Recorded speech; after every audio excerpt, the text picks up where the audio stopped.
standing in all the will of God. Or say regional onyankopon apede nyina mu. Obusiafo na woche asan akwa betu yembion ele asede mu odin ebema onyankopon sanse ne pe na yeda so eti enkwam yenim yie sese ne oni yen adi ne yie no sara na mo nso onemo adi ne yie landing Ghana memenda akwa for Sabbath school na fe chiosem mu pensem mu na fe ye ne wo eba beye kwata mu nyinara ene wo ye adusua ne bebre ene na ochi e adusua di awie kra e wo kwata mu ye adusua to so dumiensa eno na ohwe atifi asam na ose regional onyankopon apede nyina mu ye twe ho abasisia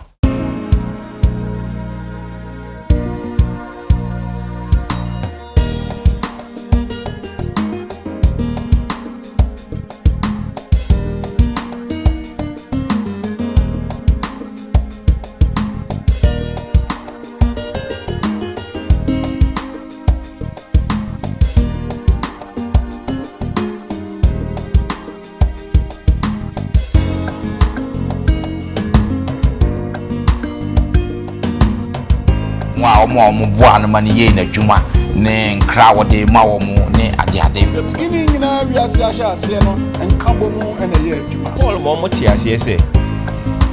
epifrase de okam ho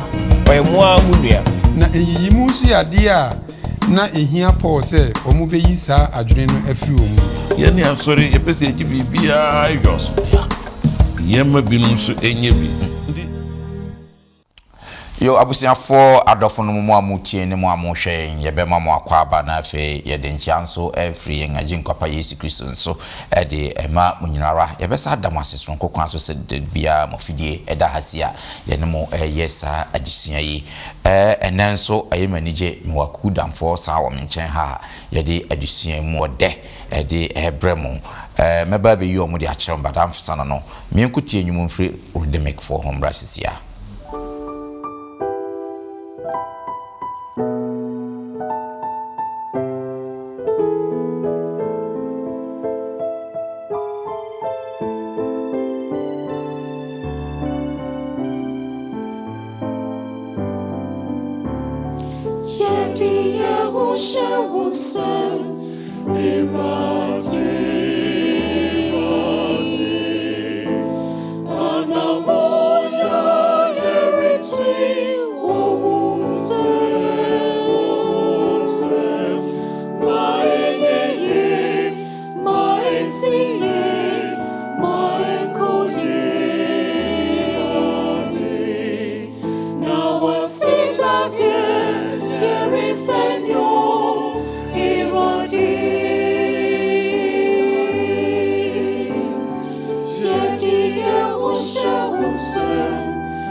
yɛda yɛnuanom rodwinwick for ase enwuma omde adi adusua n'animu de amaye ene miwie ne sadia ene na me sadia sibida pc ebema 3abn tv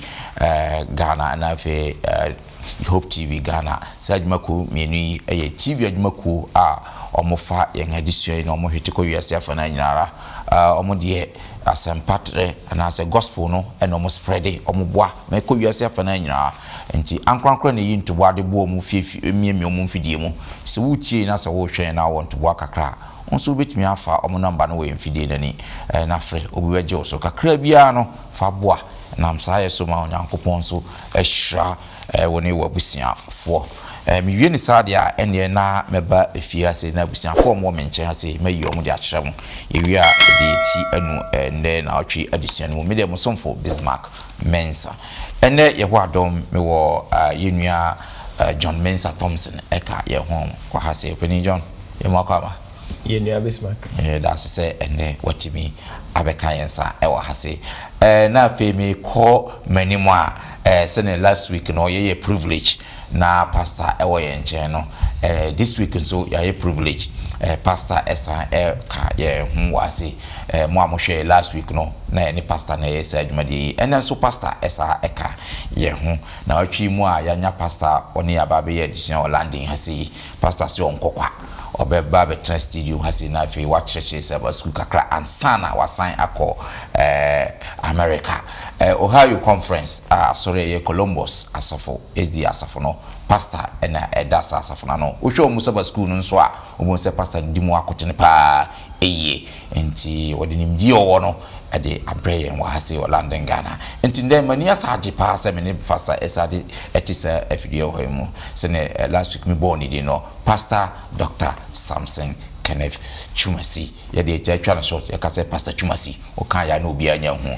nipa kro ni di fu na me de ama no pastor ye mo akwa ba yeja da se and then so ya sanya o studio hase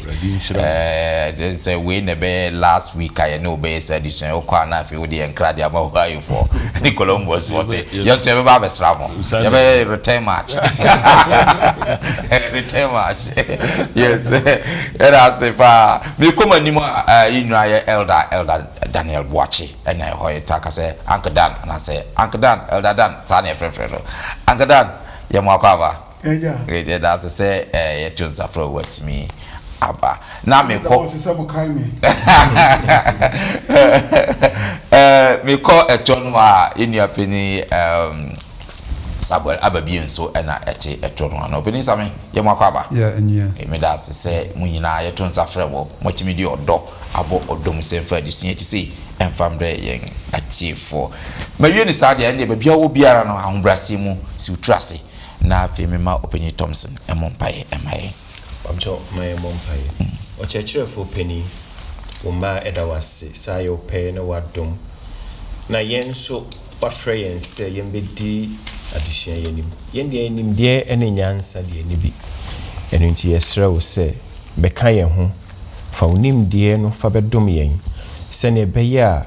obi obetie wasami obenya ntiase ewumu enye se womu tie keke ne mom yensu a ye ken ma wasem no enkwada yen na yensua bibi enfimnense san ya brabo se ne be betumi aso weni yeda wase nim ye se obema asemi aso aba nensu koma na se kom de ya awrade yetumi enya bi edi ewom na senka wodi se wetie yen ewo Jesus Christ de munti amen amen good great Master Mama akwaba bio fact ye share the whole of this quarter abusia for you know ayedusiano uniting heaven and earth Christ in Philippians and Colossians ye ka Australia asase abom Christo ewo Philip for woman na fe Colossi for egman mo adusia mako enso na edika no na eye letter na otro portro koma Philippians no ena esua mo ade the 7 na ne 6 9 so etwaso no eye Colossi 4 de no Colossi 4 de na edi wie adusian kura na the last letter the last statement ne sentences a wotroye edi koma Colossi 4 no adusian Paul epese yenya wo mu no na yepese yehwe na wohwe adusian we no atifi asam na or standing in all the will of God. Regina onyankopon apede nyina mu. Enka apostle no of Thessalonica for me dikan. Etie yenum imu du enwatwe. 1 Thessalonians chapter 5 verse 18. Openisa me say why krado na obetimi aboaye na. Adafono mama yentie onyame asem.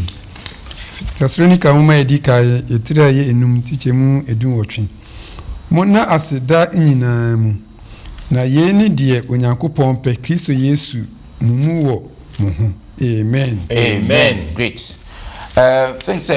the last year Paul extra akwese ne o tro letter na o sign ase na in some ya watacho conclusion no e de mababa no eno na amse Paul akokire no hase aye baba ye eho adisua na baba ne de o be maye hu se ne na dwuma ye nkofo ano no mu ye dwuma na fe boa omo boa no ma ne ye na dwuma ne nkra wode ma wo mu ne ade we ka se ye hye adusua na se the first lesson no ye di ka hwe Paul ne strategy ne mission strategy ye hwe okwan na Paul efa so e ma na nyamsem no etimi try you say first no Paul okoba bia o select important cities no and we be hwe Corinth no wa yi Philippi no wa yi Ephesus sa nkro we nyina important Roman cities na okodua asem no wo ha na asem no spread ya towns no na awura villages no be kaya wanko Colossae Ephesus no koye enokodua asem no na ebinom fire no de Colossae kote asori na afi otro letter komasa asafo na enti one of the strategies na Paul use you say obey select very important city of Roman Empire. Another strategy na all use say obey sembre no we train young men enti ubongo so Onesimus no mo Timothy no mo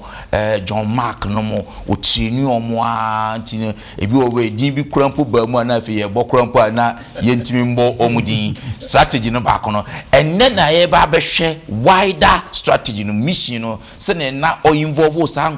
mrantie nyina okwan ofa so involve omo na afi so yanso ya hwe because of the giant yenso okwan be fa so I be spread the gospel no ye use no strategy we eno na sa na otwi mu ye abawafo ba beboa ne ahwe se ne osiye na asem no etimi spread ye onam sa strategy we so ama eboaye no. The first lesson no or say lesson on outreach asempatre ho adisua ahodo eno yanko Colossians chapter 4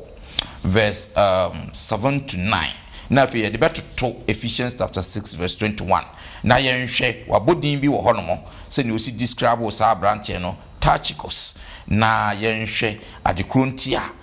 Paul na usuma Tychicus ene Onesimus momako Colossae yenko first of all Colossians chapter 4 7 to 9 na fe ye de atoto Ephesians chapter 6 21 ma yentie onyame asem Colossians chapter 4 verse 7 to 9. Yeah. Ose Tihiko onuadofo a woye osomafo nokwafo ni awura kwa awuradimu no beba abeka me ho asem nyina. Ye yara ntina masoma no mo nchen na moati yen ho asem na wacheche mo re 9 no na mede Onisimo onua nokwafo dofo a ofri mumu meka ne ho wonna obema moati eha nsem nyina. Amen. Amen. Yenhwe Ephesians chapter 6 21 and so na de ebeyo na mo nso moate me ho asem se de me tie no onua dofo ene awurade mu somafo no kofo tashiko bema mo hunu ni nyina. Amen. Amen. Pastor wabo edin tashiko na afen so Onesimus na ase osumo mo no de omako Colossae na afe Ephesus yenti ase sene yenti sa nima we ase yo obanyi so we akanfo kasa bi se bi baakofo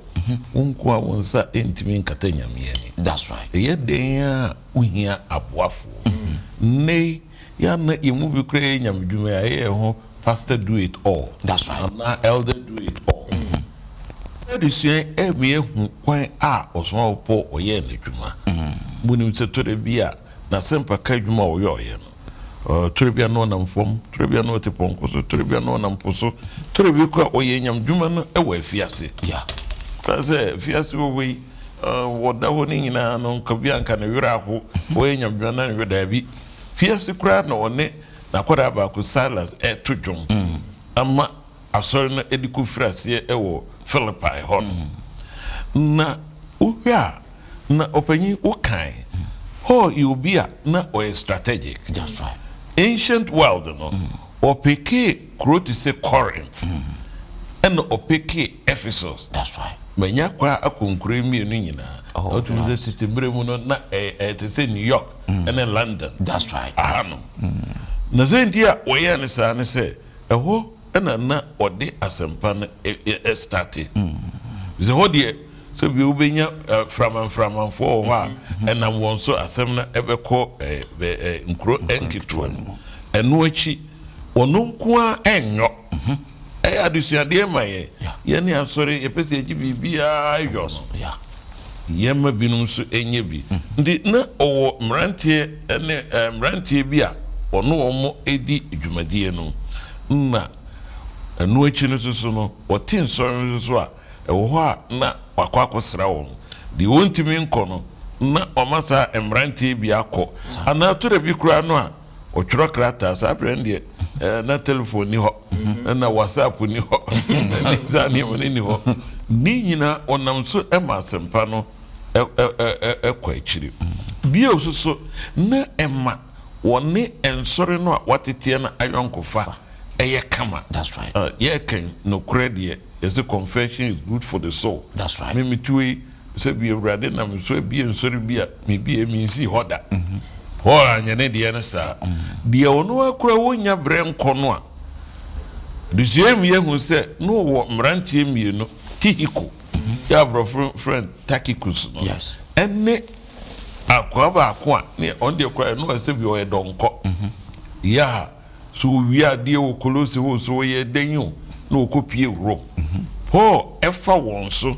ma tore bi a ɔde krataa ɛsoma wɔn tore bi a ɔmɔɔmo ɛkɔkɔhɛ nsɔre no sɛ ne bɛyɛ nsɔre no bɛhu sɛ ɔpanyin Paul kora ne wura mfiri yɛ ne o tore bi ɔso a ɔde letters no ɛna ma wɔn na anigye nsɛm ne sɛ saa adwumayɛfoɔ yi emienu no wɔsɛ na wɔn yɛ nokwafoɔ tore bi a meyɛ akuma mehyɛ panyin bi ase nanso so na menni nokorɛ tore bi a meyɛ associate pastor ama meyɛ bi a bedi akyire bi nanso so me wɔ me panyin ase Tihiko ɛne Onesimus kora de nanka sɛ bio yɛsoma bi a nanka yɛnsoma no nanso Paul meyɛhu sɛ ne sakra akyi no ne ho bɛba mfasoɔ na obi a ne ho aba mfasoɔ no ne yɛde no so ɛyɛ nyamedwuma na mpanyinfoɔ yi anaa adwumayɛfoɔ yi mmeranteɛ mmienu no ama yɛhu sɛ obiara no hɔ no a sɛ bio ɔyɛ useless ɛwɔ but ɛdi Onesimus koraa no ɛkyɛ deɛ nanka ne ho mma mfasoɔ na ɛnɛ ne ho wɔ mfasoɔ adesuadeɛ a ɛwɔ kwasiada no deɛ mu ne sɛ asɛmpa yi nyɛ baakofoɔ ɛna ɛbɛma n'atere na Paulfoɔ wɔ hɔ Tihikofoɔ wɔ hɔ Onesimusfoɔ wɔ hɔ Silasfoɔ wɔ hɔ yɛnsɔre mu yɛnhwɛ sɛ wɔn a yɛbɛtumi de adwontoɔ wɔn bɛtumi de adɔyɛ wɔn bɛtumi de ayi baabi a ɔsi ɛsra yɛbie nsɔre so a yɛn ma yɛn ni nko ho sɛ krataa na yɛbɛtwerɛ sɛ deɛ ɛba saa asɛmpa no mu bɛtrɛ wurade nam binom nso ɛbɛma atrɛ kɛseɛ afiri nkura kɛseɛ mu te sɛ Ephesus nom ne Korinto nom akɔ nkura nketewa mu saa strategy ma ancient world no asɔre no mu ɛbae na nnɛ yɛmfa Paul die ɛnyɛ adesuadeɛ yɛne obiara nso ɛyɛ adwuma dɔkwa koraa kasakasa koraa ba yɛma nsɛ sɛ ɛsɛ nyamedwuma na awurade adwuma kɔ so ɔpɛnyɛ meda ase pii yo meda ase pastor meda ase paa sɛ wato bo no wakyerɛkyerɛ saa nhyehyɛeɛ a na Paul ɛde yɛ adwuma yi mu ɛde ama yɛnto aso sɛ asafo nkitahudie church connectivity ɛno nso Paul ɛka ɛho asɛm yɛnhwɛ sɛ ne ɔka no Colossians chapter 4 10 and 11. Yenhwe asema ewo hono. Colossians chapter 4 no 10 and 11. Mama yentie onyame asem. Kolosefo 3 and 9 ntichemu edu ekosi edu ba kono. Wasi Aristarcho me yonku donu ni Barnaba wofa Marko a munya ne ho nkra no se oba mo nchen a monyi no feso ni Yesu a wofre no Justo won a wofri twetiatwa mu no chiamu yeinum nko ni me yonku adwumayefo Nyankopɔn ahinie no efam na waye me avre chichire. Amen. Amen. Good. Yenhwe Adadan. Yenhwe wasabu bodin bi wase no still now or try to be stay a connected church no together. Hase nso no nhyehyɛ ebe ni hu no wa ha. There was a baby. Send you also for chumesi a shasi, no. Yeah. Ama niema ni mada papa. Say nipa ba akufo wontimi nye onyame adwuma ni nyina. Dina Paul the strategy away and say o training nipa bebre, o frɛ nipa bebre, o hwehwɛ animu no maye adwuma no. Ampa. Wo hwɛ say sorry ye ka bo mu ni aye onyame adwuma together. Na ye hu ni akono e ya ade ehia papa.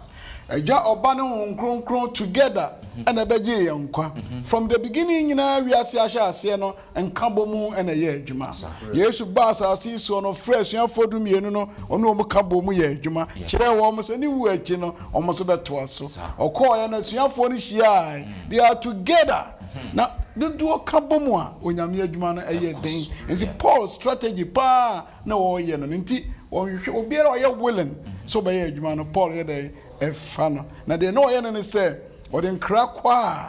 e free asori mu a na wa de free asori fufuro mu na ono so kwa asori fufuro mu na ono so free asori fufuro mu na ono so kwa asori fufuro mu na fo mu nyina ate wo mo nka na omu hunu ne yekoso na omu nyina esua wo mo ho na ne obi to sini wo mo no na obi nso ye den esia enti Paul strategy no ma men ka wasem bi esi ye be sofo ba akon oni sofo ba akon the same memodi ne kura how come road he ya wo live very church ho any wo abidemfo sori ho mebo a mfie dudu e ko enyina no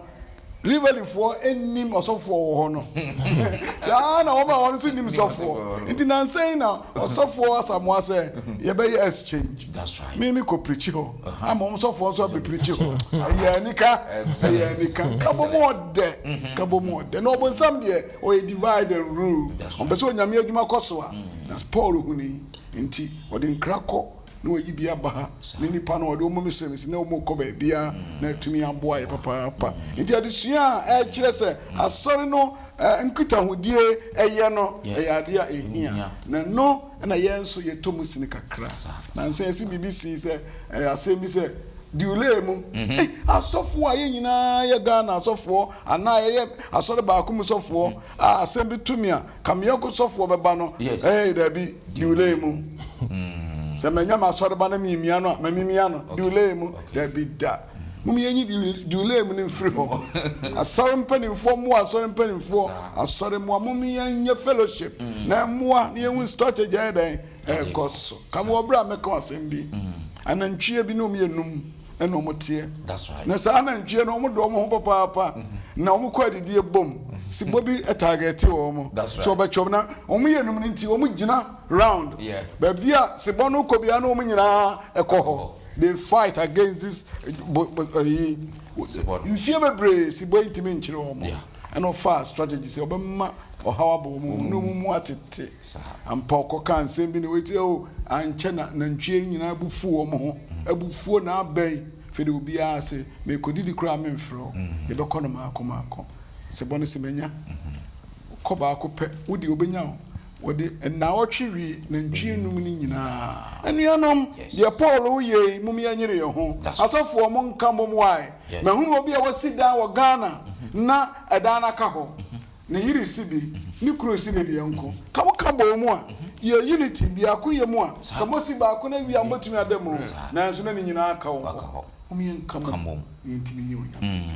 Meda was me da se da watch wa bi ya dwenu ma me nko mani me na me tie that you so yes see that time no na yemfa say social media bia any connectivity no that is any enti no obi antimi mfa bibia enyi ne ho ano ese media mintimi ye bibi because no ye ka say internet available, social media available. No, say there are countless devices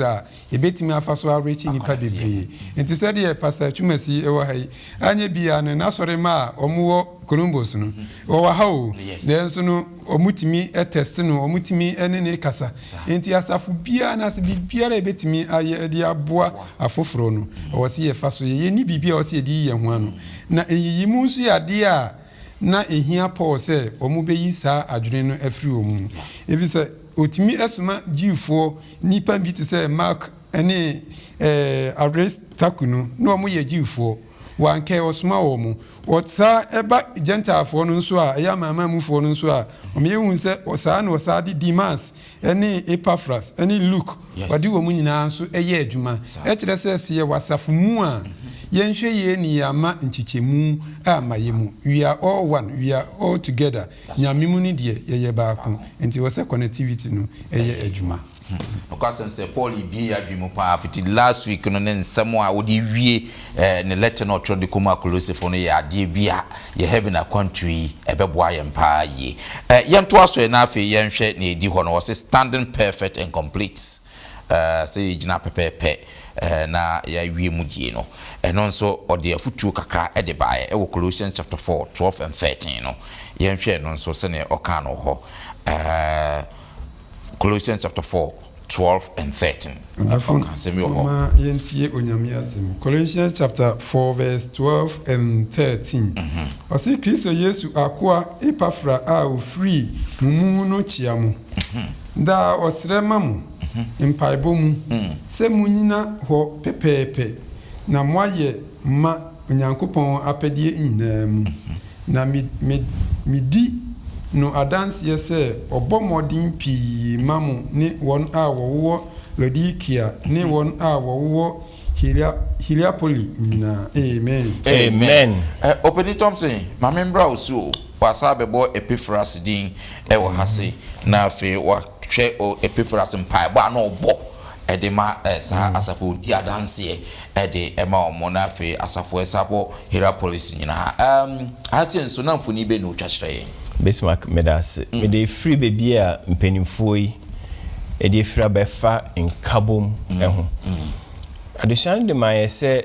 eya ye ka purpose driven life. That's right. Purpose driven church. Say me kai say sometime a book be buy so obi soft no soft for Rick Warren or tray krata bi a purpose driven life. Say nipa bebre to go so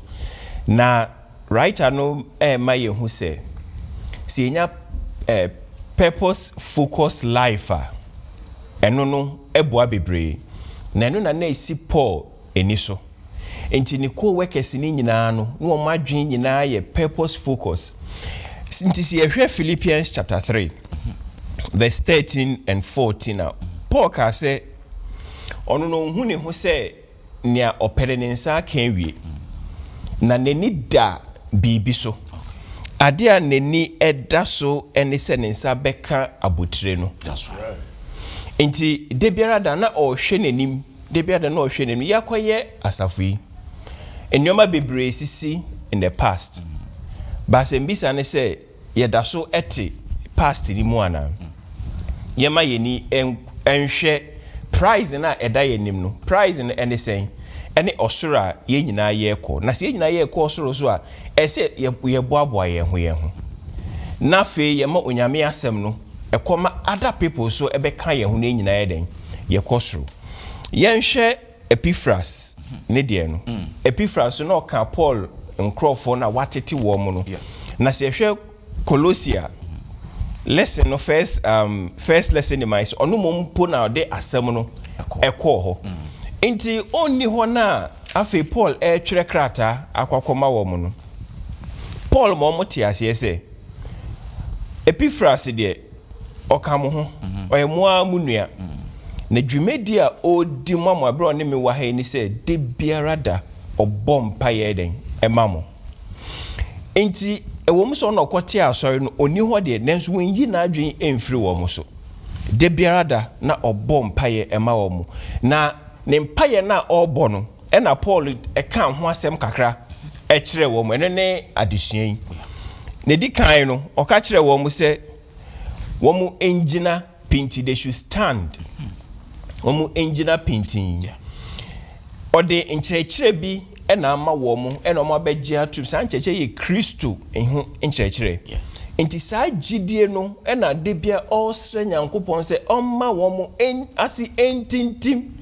e wo saa gidie no enti ehwɛ Colossians chapter 1 verse 23 a no o ka sɛ wo mo gina pinti sɛ wo gina pinti a asokyerɛ bɛba ehum bɛba obɛkɔ so atena Kristo mu saa semfo na ɔde kan ho asɛm Ephesians chapter 6 verse 1 says ebetumi aso Nyankopɔn akɔde ani nyinaa ɛwɔ sɛ yɛtumi gina pinti esan sɛ yɛbɛdi nkunemu a yɛngina yɛntumi sɛ na ɛbɛ ɔsɔ sɛfo no de ndaadaa no ɛba esan sɛ yɛgina pinti ninti yɛbɛtumi edi so nkuni. Second Timothy chapter 2 verse 19 no so ka sɛ nevertheless the firm foundation of God stands. Okay. Onyankopɔn fapem no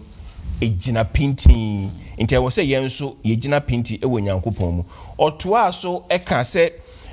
ne mpaye ɛne sɛ they will be perfect. Okay. Greek ka sɛ mu no odi gina hɔ ɛyɛ maturity. Yɛhwɛ lesson 9 na ɛkyerɛ yɛ sɛ yɛnyi ɛwɔ Nyankopɔn mu no ɛwɔ sɛ yɛnyi ɛwɔ gidie mu. Ɛwɔ sɛ yɛnyi ɛwɔ Nyankopɔn nimdie mu. Ɛwɔ sɛ yɛnyi ɛwɔ ɔdɔ mu. Enti na ɔsrɛ ama wɔn mo sɛ wɔn mo so enyi ɛwɔ Nyankopɔn mu. Ɔtoa so ka sɛ wɔn bɛyɛ complete. Saa complete no ɛne sɛ wɔn bɛtumi de wɔn ho ato Nyankopɔn asɛm so koraa. Enti ɔde Abraham ɛyɛ mfato ho ɛman sɛ ɛbrɛ Nyankopɔn hyɛ ne bɔ no Abraham no nimpa send esan sɛ Nyame ano aka no nti ɛbɛbem nti Abraham de no hu nyinaa ɛto Nyankopɔn asɛm so na mpa saa asɛm no ɛbɛ mu ɛma no. Paul so ɔde asɛm no kɔ no na onim sɛ Nyame apaw no sɛ ɔnyɛ evangelist to the Gentiles. Nti esan sɛ Nyame aka sɛ obɛgyina n'akyi sɛ na bia n'asɛm no ɛbɛkɔ ne nti Paul so nya ahotoso enya gidi ɛwɔ Onyankopɔn mu. No di twa ato a na ye ne mpaye a ɔbɔ ne sɛ sɛ ne ɛbɛyɛ a Onyankopɔn ɛpɛ ɛbɛbɛ mu Nyankopɔn pɛ nyinaa na ɔhwɛ sɛ wɔn abrabɔ mu akɔnia bɛdie nyinaa mu wɔn bɛsɔ Onyankopɔn ani. Nti Epiphras ɔno na ɔkɔte asɔre no nanso na nani edi asɔre n'akyi de bia na odima wɔ mu de bia na ɔsrɛ Nyame sɛ mame nkrɔfo yi entum nya gidie wɔ mu na ɔmu di wasɛm so sɛ na ɛbɛyɛ wɔ nimu nyam ɛbɛda adi ama wɔ mu. Medase opini Tom say why are there pa say wonso wa bie ya dwene mu ɛfa ɔkwan na Paul de sa emranti edi dwuma ne mrati so nkodin a na ɔmo nso ɔmo ko ɛde ama asafo ana ɔmo nso ɔmo ani ekun ɛpa yento aso living in this world but not of it. Or not of it. Yet na asasi mu na nso yen fast asano moyebo something like that na sana ebekono ye ne asasi yeti asasi ba yen tena se asasi ne ye dia asi ye twam akoba bi no sana opese o kire wo yen hwe ono so kan ho asem e wa hase ebo mrantie mienu bi nso din e wa hase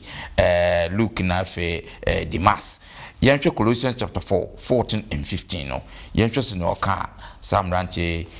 so enho asem. Colossians chapter 4 verse 14 and 15. Luka oduyefo dofo no ne dima chiamu.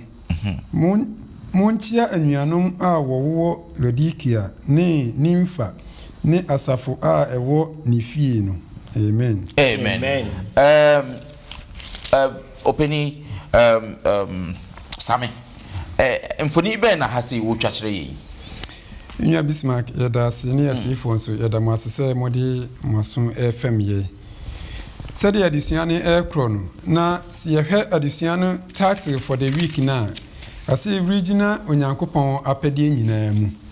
Ana oba da na di wa asese gyina onyankopon apedi nyina mu dia. Ene yen kai se ye wo wiase bet ye ni wiase. E kire se ye wo wiase nyame ne boy ye ni adofo nyina ne ye nuanum nyina. Nanso niam bebre wo ho a e wo sa wiase yi mu a ye de fa e bata ye ho a na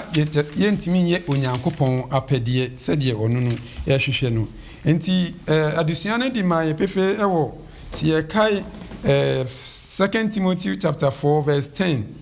and 11 na Colossians no ɛbɔ Luka a wɔyɛ for doctor ana ɔbɔ Dimas nso edin na ɔmo mienu no na ɔmo nyina ɛyɛ Gentile for a ɔmo ne Paul ɛkambɔ mu ɛyɛ adwuma na Luke no ɛbɛ 2 Timothy no ɛbɛ clarify no ne nti a ɔbɔ ɔmo mienu edin no wɔ ha ne adusua ne titiri nso a wɔka no mo mie ntie da mpacho sɛ wabie 2 Timothy chapter 4 verse 10 and 11 okay. Se wabie na obetimi akai amaya se Timothy ngoma etosomi no eturi 9 and 9 chichemo edu ba ko momenti awurade asɛm every say dima apese say wiase ejame ho na wasim kɔ Thessalonica Luka enko ana wone ne ho one me ewo ho fa Marko ka wo ho bra na woye mame osum amen tie kenka asɛm ni ya imagine say me ne umienu nyina ebomu aye adwuma na se ye wasonda mu ha ya emfa ho say obi ti asɔre ha wate sɛ ebia musician bi efri Ghana eba actress bi efri Ghana eba na sɛ omo bobo bi a ye fana o mu se o asori ha o na enso oni ha because na dwen nyina ne se yem pontem na men ko ba bia me ko no sofu kura o pichi kura na ne kasa awa Sabbath school kura na twia na mo twim enti wodi tutu ho amia ti ase se na Luka wo ho na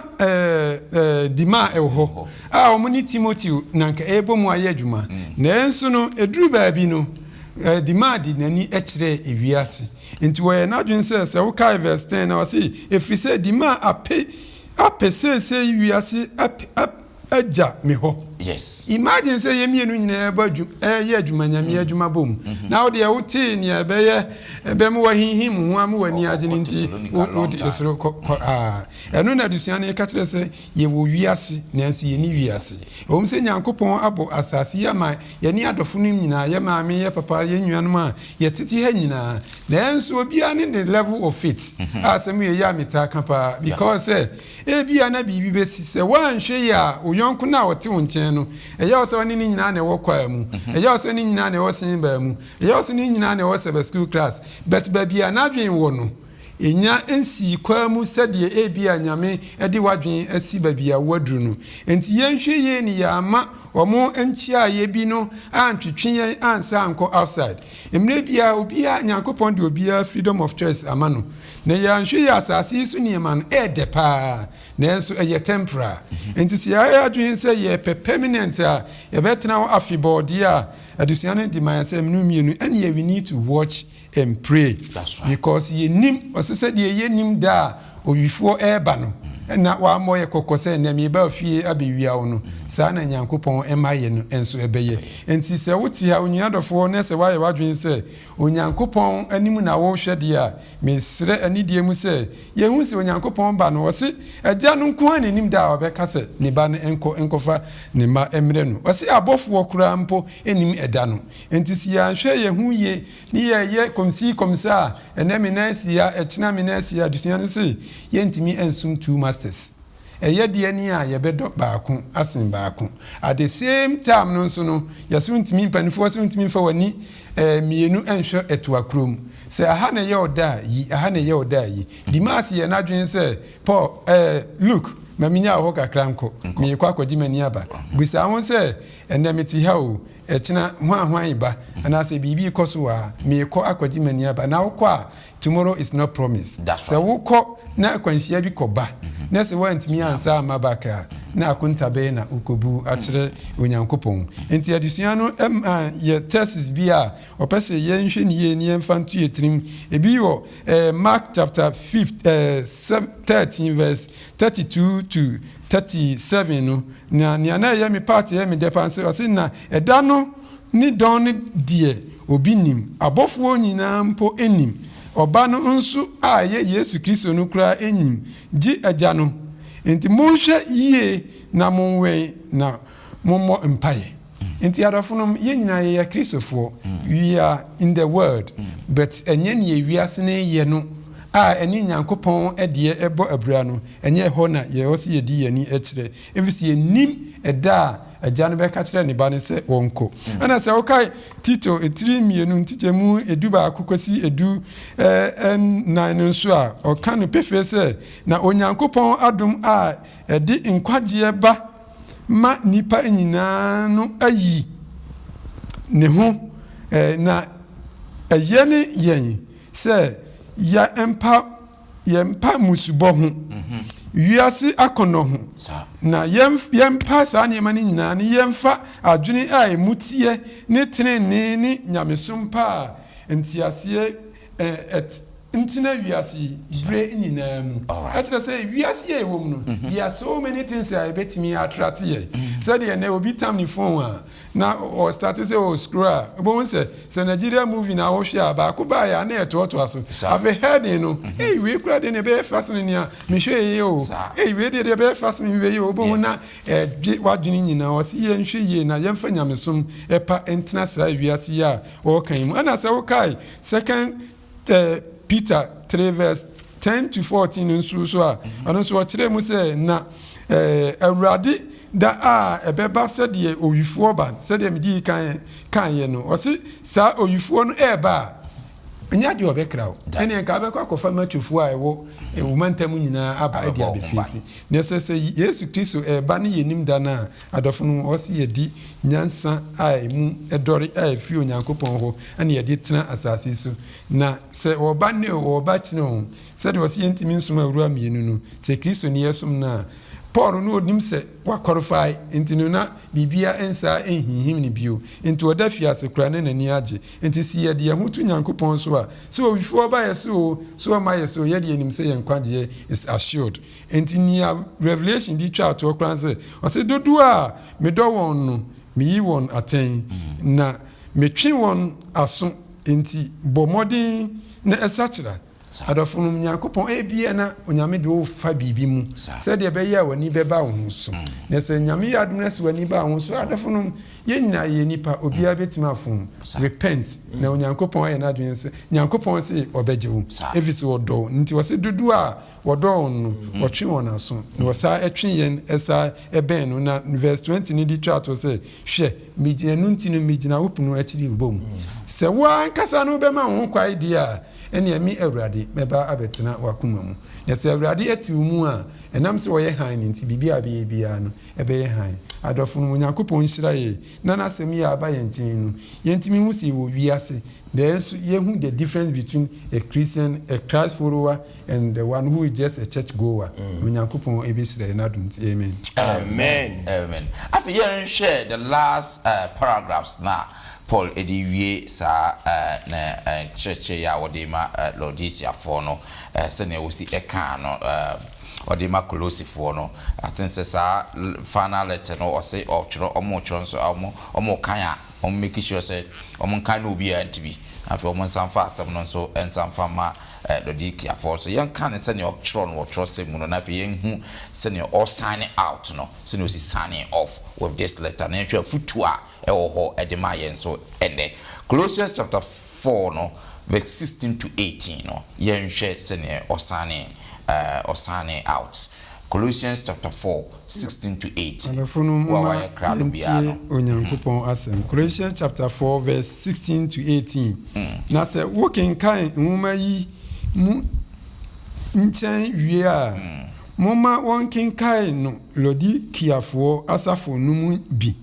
na mo nso monkenkan deɛ efiri Laodicea no 17 no na monka nkyerɛ atipo sɛ hwɛ ɔsom a wanya no awurade mu no so na wawie no pɛpɛɛpɛ. Afei edu nwɔtwe ne etwa to no mekyia na nkyia a me Paul mede me nsa metwerɛ nie monkae me mpokyire num adom enka mo. Amen. Amen. Amen. Enti Adadan Paul awie ne letter no wasan aseɛ nsɛm a wɔde ama yɛ ni. So this letter me de ma mo yi mo make sure sɛ mon kan na mon fa ma Laodikia fo nso kan bi na de be free Laodikia so aba nso mon so mon kan mon make sure sɛ opia ebetie sa de we na this is a letter me no me de mensa atro na afi me chia mo afi mon kai me chains no onyankopɔn adom ene montana adusua be na yebetimi asua free sa de we mo ahene me da se bebre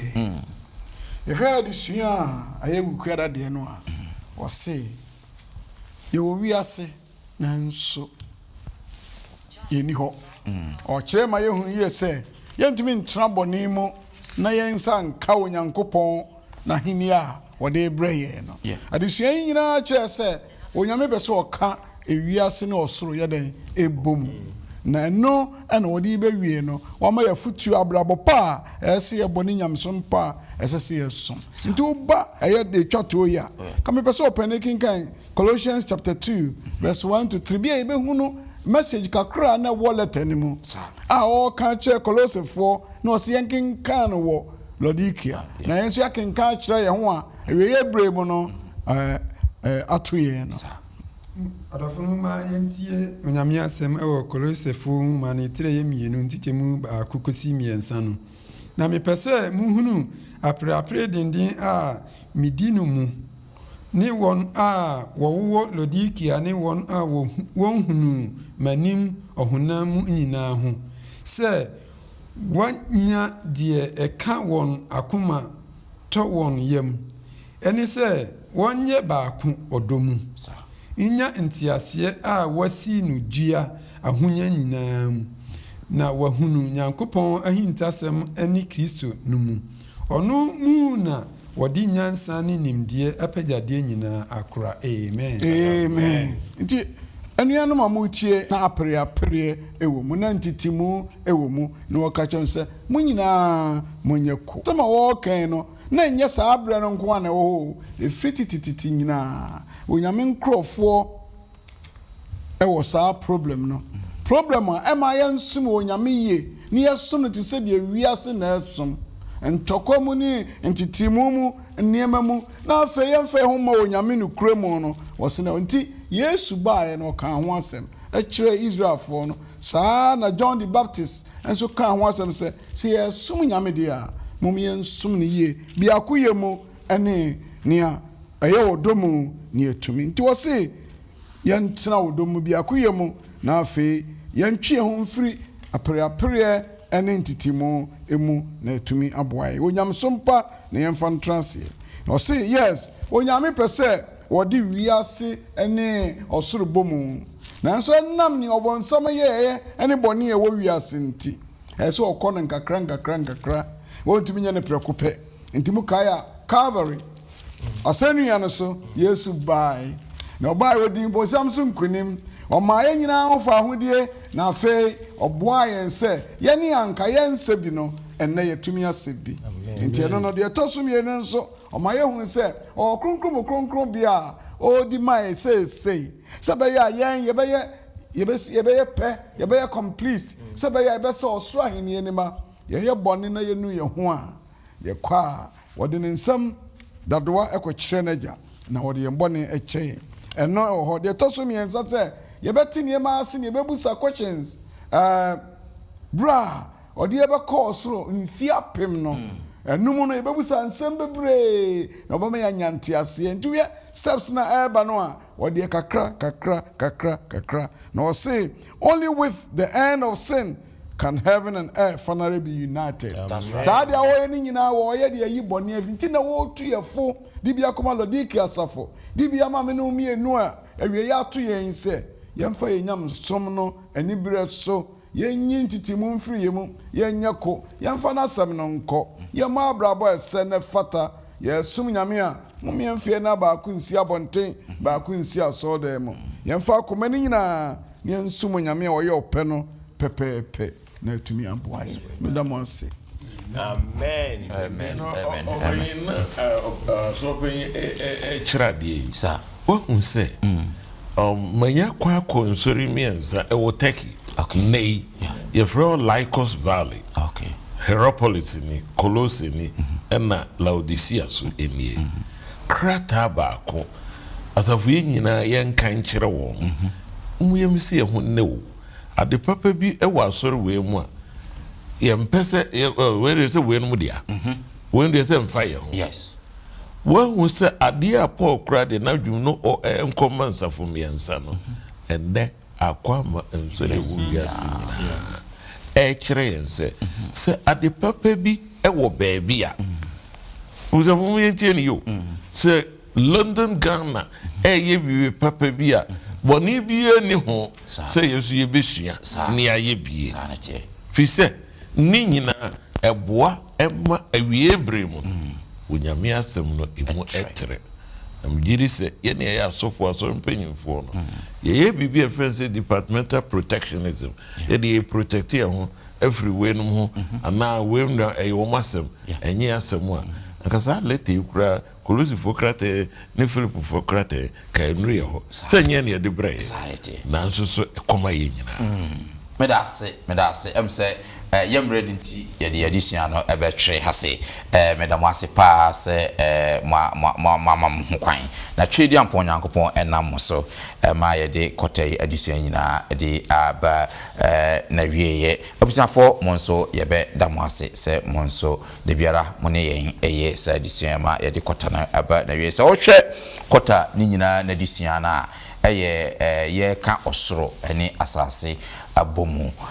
wo Philip fo nwoma Paul chode koma omo na fe Colossae fo nwoma Paul chode koma omo no yechemu mienu the first half no ehwe Philip fo nwoma no sene niema ewumu na the second half no so yehwe Colossae fo nwoma no na yehwe adusua na se no yehu persecuted but not forsaken honum yehu sene Paul ono ankasa bra wo breye ene sene amanu ofamu na so no wogidie se Nyankopɔn po no all in the name say obeboa ma gospel no ato menu emienu ye free hono na ebehwe reason for thanksgiving and prayer. Paul tray de kudientia every reason every reason say de biara ye sori a e wo say ida Onyankopɔn because ono cho sality no da afiase no da mpuchiremu na God ejina no so na so no da so da Onyankopɔn ase if you ever share life and death. In fact, Paul chere adusua we ma yemu se ono krampo Paul no in fact na owu a ebe ne de o chere se owu a ebe ne de because wa ye de Nyankopɔn epese oye o twen nkwabotru no wanwu so a eye because enam no so ma still that gospel no so eko no bi se kwose se wo gira pen ne se ye owu ba ni dwane ya do some pempenso a ebetumi aka se owu mbefa ye because ya wie adwuma no anase so owu so mfa ye nso a ye te won so a ye Nyankopɔn adwuma na it was a question na obisa then we came out to say unity through humility. In fact ye ode ye course na Yesu Kristo ana o ye Nyankopɔn na ahobrase nkabum oja na hini wo na ode ahobrase ebewu animguase wo sene amini omienu ye betimi anya nkabum then ye free one ye be shining as light in the darkness sene ye betimi ashrain se kania anase han ewo esum eno so ma ya trapo ye bebre se Christopher ya bra betimi abo na se hu esum ewo ha yenko ade be hwren se osrane ewo na fe say confidence only in Christ ye be hwe sa de say na fe nchechire bi ya akoso ewo Philip fo mu na fe o che say arehemu no Nyankopɔn nkoa anase Yesu Kristo koa so no nipa ebetimi anya nkwaje sanse na tweti atwasam ya bam na troncheche bi na mase eyam no ga se he arehemu ewo Yesu Kristo nkoa emu yefuro na ebehwe heavenly citizenship osoro sene obeye osoro bapa yenyina yehu Paul not the subject of citizenship asipa because ono no ye chi no in us Rome ho ba bi hwe na chi no nko hu say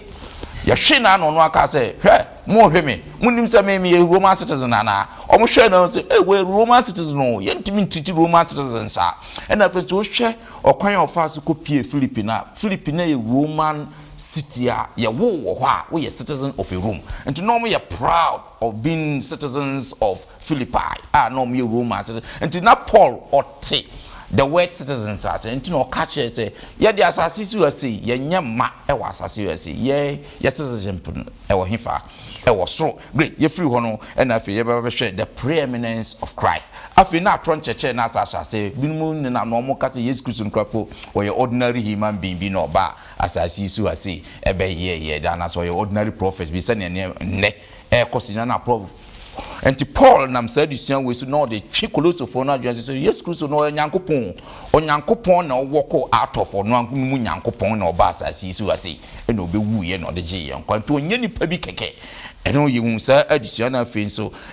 nanu ya de 4 weeks ba ye hwe reconciliation and hope say ya morning na owu na fata yen na ohaw bonhwa bia beda ye nyankopon te ye hina obi obeye mpata amayen nipa o qualify that entity now o qualify say obeye mpata amayen ni Yesu Kristo na Paul kire Kolosifo no na o mahu sa addition ye free no obehu ye behu complete in Christ say ye be mua ewo Christ mu o treye atrapo ye bebre se o Christopher ya brabo ebetimi amaye mua ewo Christ mu na afi ye be hwe living with Christ okwanya Christopher ye be faso na afi ye ne nyankopon atimi anante and just 2 weeks ago ye be hwe living with each other. In fact, it was a beautiful lesson sir addition no two aware fofo o two papa no mofo o two mame fofo o two omofrafo and afi o two wafo eno tu ewura no mfo eno wie no tu ye nyina afo se ye mompa ye ma ye ho na fe ye wie no nekra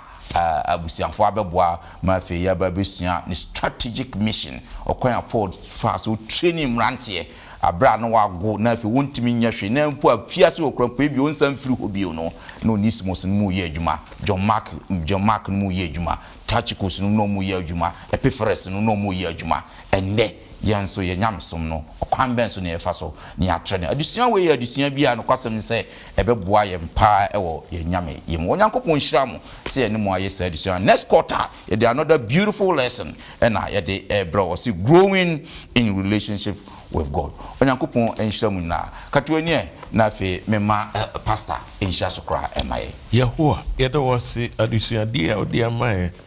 kote nyina ewo Kolosifo ene Filipifo enwemu so sensemi ne adusuadie eni gidie ni afra wo ya setrem da bia yensua wasemu na enye ne yen ni ntimi nyine yie next quarter so ya na otwese na ye bekomu no so Yehowa eno so famu na kasa kire ye na tretene ye yeda wase eni etiefo eni ahefo nyina o Yesu di munti amen.